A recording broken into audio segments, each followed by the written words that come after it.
جنت بولی وقالت الجنہ فما لی لا يدخلنی الا ضعفاء الناس وساقتهم وعجزهم وفی روایت يدخلنی الضعفاء والمساکین.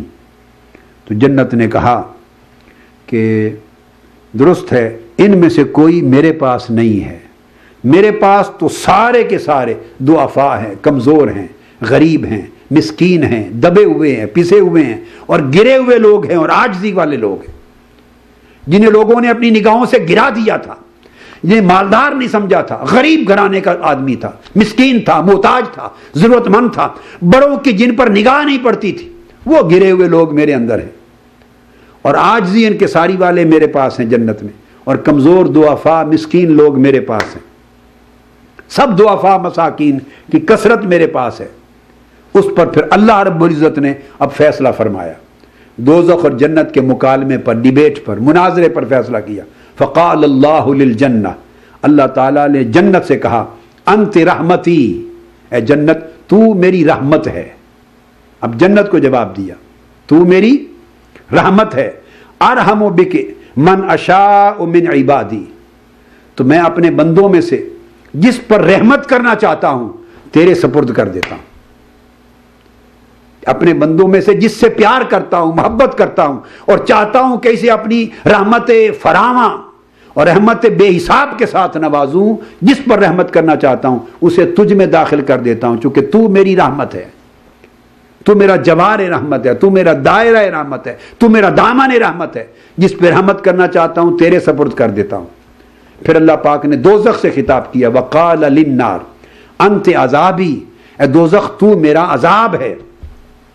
اعذب بک من اشاء من عبادی، جن بندوں کو میں عذاب دینا چاہتا ہوں وہ تیرے ذریعے سے عذاب دیتا ہوں، جنہوں عذاب دینے کا فیصلہ کرتا ہوں تیرے سپرد کر دیتا ہوں. اس لیے عذاب کے حقدار تیرے پاس ہیں اور لطف و کرم اور ثواب کے اور میری عنایت کے حقدار تیرے پاس ہیں. وَلِكُلِّ وَاحِدَةٍ مِّنْكُمْ مِلْؤُهَا، اور تم میں سے ہر ایک کے پاس میں نے اس کا سامان، اس کا پیٹ بھر دیا ہے. تم میں سے ہر ایک کو میں نے بھر دیا ہے، عذاب والوں کے ساتھ تمہیں بھر دیا ہے اور ثواب، رحمت اور عنایت والوں کے ساتھ تمہیں بھر دیا ہے. یہ حدیث بخاری اور مسلم نے متفق علیہ روایت کی. کتاب التفسیر میں امام بخاری روایت کرتے ہیں سورہ قاف میں باب قول اللہ تعالی وتقول ہم من مزید، اس باب میں امام بخاری نے روایت کیا. اور اسی کو امام مسلم نے کتاب الجنہ وصفۃ نعیمہا میں روایت کیا باب النار یدخلها الجبارون والجنت یدخلها الضعفاء. باب قائم کیا امام مسلم نے کہ دوزخ وہ ہے جس میں جبار، جابر، ڈکٹیٹر داخل ہوں گے، اور جنت وہ ہے جس میں کمزور، مسکین لوگ داخل ہوں گے. اس باب میں صحیح مسلم میں یہ حدیث آئی تھی. آقا علیہ الصلوۃ والسلام سے پوچھا گیا، صحیح مسلم میں حدیث آتی ہے، اور یہودی آئے، ایک وفد آیا یہودیوں کا آقا علیہ السلام کی بارگاہ میں، انہوں نے آ کے سوال کیے کچھ. ان میں ایک سوال تھا فمن اول الناس اجازتاً، یہودی حضور علیہ السلام کی نبوت و رسالت کا امتحان لے رہے ہیں معاذ اللہ، اور آ کے پوچھتے ہیں کہ اس یہودی نے پوچھا کہ یہ بتائیں یا محمد صلی اللہ علیہ وسلم، جنت کی اجازت سب سے پہلے کن لوگوں کو ملے گی؟ جنت میں داخلے کی اجازت سب سے پہلے کس کو ملے گی؟ قال فقراء المہاجرین، آقا علیہ السلام نے فرمایا ہجرت کرنے والوں میں فقیروں کو، غریبوں کو، مسکینوں کو. پھر ایک اور حدیث ہے، ابو ہریرہ رضی اللہ تعالیٰ عنہ روایت کرتے ہیں، آقا علیہ السلام نے فرمایا ان رسول اللہ صلی اللہ علیہ وسلم قال يدخل فقراء المسلمین الجنہ قبل اغنیائہم ب500 عام وہو مقدار نصف یوم. آقا علیہ السلام فرماتے ہیں کہ جنت میں میری امت کے مسلمانوں میں سے جو فقراء اور غریب لوگ ہوں گے، مسکین لوگ ہوں گے، وہ امیروں اور کبیروں سے 500 سال پہلے ان کو داخل کیا جائے گا. اتنا قبل داخل کیا جائے گا کہ 500 سال غریبوں، مسکینوں، محتاجوں اور فقر اور فاقہ زدوں کو 500 سال پہلے جنت میں داخل کر دیا جائے گا. اور فرمایا یہ قیامت کے ایک حساب کے مطابق 1000 سال کا دن ہوگا قیامت کا، اور دوسرے مقام پر آقا علیہ السلام نے فرمایا 50,000 سال کا ہوگا. جہاں 1000 سال کا عدد بیان کی، یہ الگ تفصیلات ہیں، ان کی تجریحات ہیں. فرمایا گویا آدھا دن پہلے، آپ سمجھیں صبح سے لے کر شام تک قیامت کا دن ہے، تو فرمایا بعد دوپہر، آدھا دن پہلے دوپہر کے وقت، اتنا قبل، فقراء، مساکین، غریبوں کو جنت میں پہلے داخل کر دیا جائے گا، جبکہ سخی، امیر اور کبیر لوگ شام کے وقت جا کے حساب و کتاب سے فارغ ہو کر جائیں گے. ان کو حساب و کتاب سے بری کر دیا جائے گا، غریبوں، مسکینوں، مستضعفین کو، اور امراء کو پائی پائی کا حساب دینا پڑے گا، اس لیے وہ دیر سے جائیں گے. حضور علیہ السلام نے ایک اور مقام پر بھی فرمایا، یہ حدیث بھی صحیح مسلم میں آئی ہے، یہ حدیث جو ابھی میں نے بیان کی کہ 500 سال قبل یا نصف یوم قیامت قبل، آدھا دن پہلے، فقراء اور مساکین اور غربا جنت میں امیروں سے پہلے جائیں گے. یہ حدیث صحیح ہے. امام نسائی نے روایت کیا سیاہ ستہ کی، ان کی سنن میں. امام ترمذی نے روایت کیا اس حدیث کو اپنی جامع میں اور صحیح کہا. ابن ماجہ نے روایت کیا سنن میں. ابن حبان نے روایت کیا، اور یہ حدیث سند صحیح کے ساتھ روایت ہوئی. اور امام ترمذی نے باب بنایا کتاب الزہد میں، باب ما جاء ان فقراء المہاجرین یدخلون الجنۃ قبل اغنیائہم. اور امام ابن ماجہ نے کتاب الزہد میں باب بنایا، باب منزلت الفقراء، غریبوں اور فقیروں کی قدر و منزلت کے باب. اسی طرح حضرت ابو عبد الرحمن الحبلی یہ اپنے طریق سے روایت کرتے ہیں، حضور علیہ السلام کے صحابی حضرت عبداللہ بن عمرو بن العاص رضی اللہ تعالی عنہ، ان کی مروی حدیث میں آتا ہے کہ آقا علیہ السلام نے فرمایا، ان فقراء المہاجرین یسبقون الاغنیاء یوم القیامت الی الجنۃ ب40 عاما. آقا علیہ السلام نے فرمایا کہ یہ میری امت کے جو مہاجرین ہیں، ان مہاجرین کی بات کر رہے تھے. مہاجرین میں فقراء بھی ہیں، غریب بھی ہیں، امیر بھی ہیں.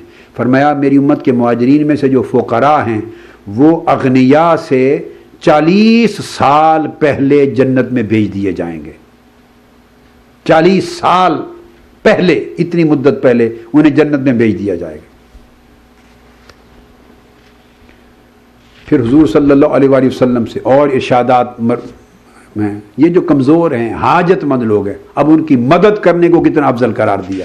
آقا علیہ السلام نے فرمایا جو شخص میری امت کے مسلمانوں میں حاجت مندوں، کمزوروں میں سے کسی ایک کی حاجت پوری کر دے اور اس کی پریشانی کا ازالہ کر دے، اللہ تعالیٰ قیامت کے دن اس کے بدلے اس کی پریشانیوں کو دور کر دے گا، اس کی حاجات کو پورا کر دے گا، اور اس کے عیبوں پر قیامت کے دن پردہ ڈال دے گا. یہ کمزوروں، غریبوں، محتاجوں کی حاجت روائی کا اجر ہے کہ اللہ قیامت کے دن اس کے بدلے میں اس شخص کا حاجت روا بنے گا اور اس کے عیبوں پر پردہ ڈالنے والا بن جائے گا، ستار العیوب. یہ حدیث بھی متفق علیہ صحیح بخاری اور مسلم میں روایت ہوئی.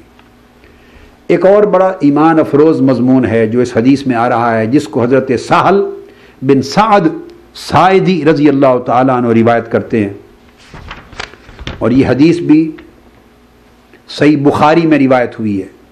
صحیح بخاری کی کتاب الرقاق باب فضل الفقر میں فقر کی فضیلت میں بیان کی گئی. سہل بن سعد ساعدی فرماتے ہیں رضی اللہ تعالیٰ عنہ کہ مر رجل علی رسول اللہ صلی اللہ علیہ وسلم فقال لرجل عنده جالس ما رأيك في هذا فقال رجل من اشراف الناس والله هذا ان خطب ينكح وان شافع يشفع وان قال يستمع فسكت رسول اللہ صلی اللہ علیہ وسلم او كما قال. فرماتے ہیں کہ ایک شخص آقا علیہ السلام کے سامنے سے گزرا اور آقا علیہ السلام کے ساتھ بھی ایک صحابی بیٹھا تھا. آپ نے اس سے پوچھا اس شخص کے بارے میں تمہاری کیا رائے ہے، وہ جو گزرا سامنے سے. صحابی نے کہا یا رسول اللہ یہ بڑا معزز اور بڑا محترم اور بڑا مکرم شخص ہے، سوسائٹی کا بڑا رسپیکٹڈ، ہائیلی آنرڈ اور ہائیلی رسپیکٹڈ شخص ہے، اور خدا کی قسم ایسا ہے کہ اگر کسی شخص سے اس کی بیٹی کا رشتہ مانگ لے تو وہ فخر محسوس کرے گا، اس کو رشتہ دے دے گا. کسی کی سفارش کر دے تو جس افسر کو، جس دفتر کو، جہاں بھی سفارش کرے اس کی سفارش قبول کی جائے گی. جو بات کہہ دے سوسائٹی کا ہر شخص اس کی بات دھیان سے سنے گا. اتنا معزز و مکرم شخص. فساکت رسول اللہ، آقا علیہ السلام خاموش ہو گئے سن کر، کوئی کومنٹ نہیں فرمایا. ثم مر رجل، پھر ایک اور شخص تھوڑی دیر کے بعد سامنے سے گزرا. فقال له رسول اللہ صلی اللہ علیہ وسلم ما رأيك في هذا، آقا علیہ السلام نے پھر اسی بیٹھے ہوئے صحابی سے پوچھا اب اس کے بارے میں تمہاری رائے کیا ہے، کیا کہتے ہو؟ اس نے کہا یا رسول اللہ ھذا رجل من فقراء المسلمین ان خاطب لا ينکح وان شافع لا یشفع وان قال لا یسمع۔ یا رسول اللہ یہ مسلمانوں میں سے فقیر آدمی ہے، ایک مسکین محتاج غریب آدمی ہے، ایسا ہے کہ اگر کسی کے پاس جائے رشتہ مانگے اسے کوئی رشتہ نہیں ملے گا، کسی کی سفارش کر دے اس کی سفارش کوئی قبول نہیں کرے گا، کہیں کوئی بات کرے اس کی بات کو کان دھر کے سنے گا ہی کوئی نہیں، غریب آدمی۔ اس پر آقا علیہ السلام بولے، فرمایا خدا کی قسم یہ غریب جس کی بات کوئی نہیں سنے گا، جس کی سفارش کوئی قبول نہیں کرے گا، جس کو رشتہ کوئی دے گا نہیں، جسے توجہ کوئی عطا نہیں کرے گا، یہ غریب اس امیر جیسے لوگوں سے اگر ساری زمین بھر جائے اور ساری زمین اس شخص جیسے امیروں کے ساتھ بھر جائے وہ سارے مل کر ایک غریب شخص کے برابر نہیں ہو سکتے۔ یہ وہ شخص ہے، اس ایک غریب جیسے نہیں ہو سکتے۔ اگر ساری روئے زمین پر کروڑوں اربوں کی تعداد میں امیر ہو جائیں، وہ کروڑوں اربوں امیر مل کر اللہ کی بارگاہ میں اپنے درجہ و فضیلت اور قبولیت کے حوالے سے اس ایک غریب کے برابر نہیں۔ اس کو آقا علیہ السلام نے بیان کیا اور امام بخاری نے روایت کیا۔ اس کے لیے یہ لفظ بھی آئے، ایک دو اور لفظ بھی آئے، ھذا خیر من عند اللہ یوم القیامت من قراب الارض مثلھا۔ پوری روئے زمین پر جتنی مٹی ہے اور مٹی کے جتنے ذرات ہیں ساری مٹی بھر جائے اس امیر جیسے شخص کے ساتھ تو سارے مل کر بھی قیامت کے دن اللہ کے حضور اس ایک غریب جیسے نہیں ہوں گے، اس ایک فقیر جیسے نہیں ہوں گے، اس ایک مسکین جیسے نہیں ہوں گے۔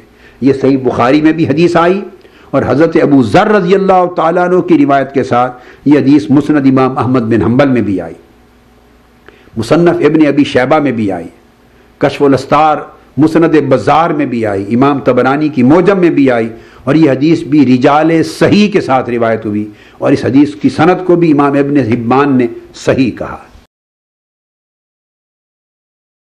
ابو ہریرہ رضی اللہ تعالیٰ عنہ سے بھی یہی بات مروی ہے، یہ بھی بخاری مسلم میں ہے، متفق علیہ۔ آقا علیہ السلام نے فرمایا اذا اما احدکم الناس فلیخفف فإن فیہم الصغیر والکبیر والضعیف والمریض وذا الحاجہ فَإِذَا صَلَّى وَحْدَهُ فَلْيُصَلِّ كَيْفَ شَاءَ۔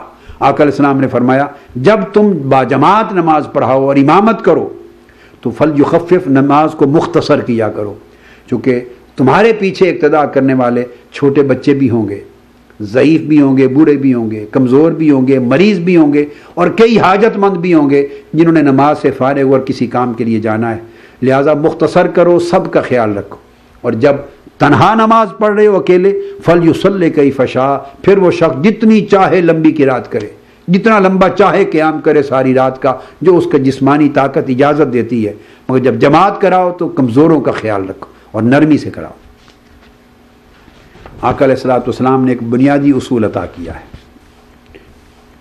اسی طرح حضور علیہ السلام نے سوسائٹی کے وہ لوگ جو پسماندہ ہیں، مالی اعتبار سے نگلیکٹڈ ہیں، کمزور ہیں، ڈپریسڈ کلاسز ہیں، ان کے لیے فرمایا رب اشعث، یہ حدیث بھی ابو ہریرہ رضی اللہ تعالیٰ عنہ سے مروی ہے اور امام مسلم نے اس کو روایت کیا ہے کتاب البر والصلہ میں، باب فضل الضعفاء والخاملین کے اندر۔ فرمایا رب اشعث مدفوع بالابواب لو اقسم علی اللہ لابرہ۔ فرمایا تم میں، تمہاری سوسائٹی میں کتنے لوگ ایسے ہیں جو گرد آلود باد والے، پھٹے پرانے کپڑوں والے ہیں، گرد آلود ان کے بال ہیں، ماتھے پر، سر پہ، چہرے پر ان کو گرد نظر آئے گی، آپ کو کپڑے ان کے پرانے میلے کچیلے پھٹے نظر آئیں گے، اور تمہاری نگاہیں ان پر نہیں ٹکیں گی۔ اگر تمہارے دروازوں پر کھڑے ہوں تو تم یہ بھی پسند نہ کرو، ان کو کہہ دو آگے جاؤ بابا آگے جاؤ، دروازے پر کھڑے بھی نہ ہونے دو۔ تو تمہاری سوسائٹی میں اتنے نگلیکٹڈ ہیں، اتنے ریجیکٹڈ ہیں، اتنے ڈپریسڈ ہیں وہ لوگ، مگر ان کا اللہ کی بارگاہ میں قبولیت اور محبوبیت کا عالم یہ ہے کہ لو اقسم علی اللہ لا برہ، اگر اللہ کے بھروسے اور توکل پر کسی کام کے ہونے کے لیے وہ قسم کھا دیں تو اللہ تعالیٰ ہر صورت ان کی قسم کو پورا کر کے رہتا ہے۔ جو کام وہ زبان سے کہہ دیتے ہیں قسم کھا کر، اللہ پاک اسے تقدیر بنا دیتا ہے، اس کو پورا کرتا ہے۔ اتنی قبولیت اور محبوبیت ہے ایسے کمزور اور مستضعفین کی اللہ کے حضور۔ اسے حضرت انس بن مالک رضی اللہ تعالیٰ عنہ نے بھی روایت کیا ہے، اور وہ ان کی روایت میں آقا علیہ السلام نے فرمایا کم من اشعث اخبر لو اقسم علی اللہ لا برہ، اور فرمایا منہم البراء ابن مالک، فرمایا تم میں سے کتنے ایسے گرد آلود بالوں والے، پھٹے پرانے میلے کپڑوں والے ہیں کہ اگر وہ اللہ کے نام پر، اس کے بھروسے پر قسم کھا دیں تو اللہ ان کی قسم کو پورا کرتا ہے، ہر صورت وہی تقدیر بن جاتی ہے۔ اور فرمایا برا بن مالک انہی لوگوں میں سے ایک ہے۔ اس حدیث کو امام ترمذی نے اپنی جامع میں سند صحیح کے ساتھ روایت کیا، اور امام حاکم نے مستدرک میں، اور امام طحاوی اور امام طبرانی نے، اور اس حدیث کی سند بھی صحیح ہے۔ اسی طرح یہی مضمون کئی اور صحابہ سے، متعدد صحابہ سے مروی ہے۔ حضور صلی اللہ علیہ وآلہ وسلم نے ارشاد فرمایا کہ دعاؤں کا ذکر کرتے ہوئے کہ یہ جو غریب لوگ ہیں، محتاج لوگ ہیں، پسماندہ لوگ ہیں، مستضعفین ہیں، اور گرے ہوئے لوگ ہیں، نگلیکٹڈ لوگ ہیں، کمزور لوگ ہیں تمہاری سوسائٹی کے، آقا علیہ السلام نے فرمایا ان کے وسیلے سے اللہ تمہاری سوسائٹی پر، معاشرے کے لوگوں پر رحمت فرماتا ہے، ان کے وسیلے سے کئی محتاجوں کی مدد فرماتا ہے، ان کے وسیلے سے کئی بیماروں کو شفا عطا فرماتا ہے، ان کے وسیلے سے اللہ تمہیں رزق عطا کرتا ہے۔ یہ تمہارا وسیلہ ہے اللہ تعالیٰ کے حضور بے شمار نعمتوں کا، جو تمہیں علم ہی نہیں ہوتا کہ یہ تمہیں اللہ نے رزق دے دیا، بیمار تھا شفا یابی ہو گئی، پریشان حال تھا مدد ہو گئی۔ کس ذریعے سے مدد ہوئی؟ کیوں مدد ہوئی؟ کیا تمہارا اپنا استحقاق تھا؟ نہیں، وہ ان کمزوروں کے وسیلے سے اللہ نے تمہارے پہ مدد کر دی۔ یہ رزق مل گیا تمہارے وہم و گمان میں نہیں تھا، کیا تمہارا استحقاق تھا؟ نہیں، اللہ نے ان کے ذریعے، ان کے وسیلے سے دے دیا۔ سعد بن ابی وقاص رضی اللہ تعالیٰ عنہ روایت کرتے ہیں، اور یہ حدیث بھی صحیح بخاری میں ہے، ان رسول اللہ صلی اللہ علیہ وسلم قال هل تنصرون وترزقون الا بدعفائکم، آقا علیہ السلام نے فرمایا سن لو، تمہیں اللہ تعالیٰ کی بارگاہ سے مدد کی جاتی ہے، تمہیں رزق دیا جاتا ہے، الا بدعفائکم، صرف اور صرف ان کمزوروں کے وسیلے سے، ان کمزوروں کے واسطے سے، ان کے سبب سے۔ یہ امام بخاری نے اسے کتاب الجہاد میں روایت کیا، باب من استعان بالضعفاء والمساکین فی الحرب، باب قائم کیا ہے اس شخص کا کہ اگر جنگ میں جس نے ضعفاء، کمزوروں اور مساکین کے وسیلے سے مدد مانگی۔ ایک تو اس میں وسیلے کا، توسل کا مسئلہ بھی واضح طور پہ ثابت ہو گیا آقا علیہ الصلوۃ والسلام نے، اور صحیح بخاری کا باب قائم ہے من استعان بالضعفاء والمساکین فی الحرب، میدان جنگ میں جنگ لڑ رہے ہو، دشمن طاقتور ہے، تمہیں شکست کھا جانے کا، ڈیفیٹ کا خطرہ ہے، تو اس صورت میں یہ باب قائم کیا امام بخاری میں کہ دعا کرو اللہ کے حضور اللہ کی مدد کی ان کمزوروں اور مسکینوں کے وسیلے سے۔ اب یہی حدیث حضرت ابو الدرداء رضی اللہ تعالیٰ عنہ سے بھی مروی ہے، قال سمعت رسول اللہ صلی اللہ علیہ وآلہ وسلم یقول انما ترزقون وتنصرون بدعفائکم، فرمایا بے شک تمہیں رزق دیا جاتا ہے، بے شک تمہاری مدد کی جاتی ہے صرف تمہاری سوسائٹی کے ان ضعیفوں، کمزوروں، محتاجوں اور تمہارے جو راندہ لوگ ہیں تمہارے دروازوں کے، ان کے وسیلے سے، جن پہ تمہاری نگاہ نہیں ٹکتی، جن کو تم نظر انداز کر دیتے ہو، ان کے وسیلے سے وہ اللہ کی بارگاہ میں اتنے مقبول ہیں، اتنے محبوب ہیں، اتنے معزز ہیں، اتنے مکرم ہیں، اتنے محترم ہیں کہ ان کے وسیلے سے اللہ تمہاری بلائیں ٹالتا ہے، تمہاری مدد کرتا ہے، تمہاری حاجتیں پوری کرتا ہے، اور تمہیں رزق اور نصرت سے نوازتا ہے۔ یہ حدیث بھی صحیح ہے، اسے امام احمد بن حنبل نے اپنی مسند میں روایت کیا، اور باقی امام ابو داؤد، امام ترمذی، امام نسائی نے روایت کیا اپنی اپنی سنن میں، سیاستہ میں۔ امام ترمذی نے اس حدیث کو صحیح کہا، ابن حبان نے صحیح کہا، امام حاکم نے صحیح کہا علیہ مستدرک میں۔ تو آقا علیہ الصلوۃ والسلام نے اسی طرح ایک اور مقام پر صحابہ کرام کی مجلس ہے، آپ خطاب فرما رہے ہیں، ارشاد فرماتے ہیں، اور یہ ارشاد گرامی حضرت حارثہ بن وہب رضی اللہ تعالیٰ عنہ نے روایت کیا ہے، انہ سمع النبی صلی اللہ علیہ وسلم یقول الا اخبرکم باہل الجنہ، صحابہ کرام سے پوچھا کیا میں تمہیں اہل جنت کی خبر نہ دوں؟ صحابہ کرام سے پوچھا کیا چاہتے ہو کہ میں تمہیں بتاؤں کہ جنت والے کون ہیں، بالتحقیق جنت والے کون ہیں؟ قالوا بلا یا رسول اللہ، عرض کہ یا رسول اللہ ضرور اطاعت دیجئے، خبر دیجئے کون خوش نصیب ہیں جو بالتحقیق آپ کی زبان مبارک سے جن کا جنتی ہونا صادر ہو رہا ہے۔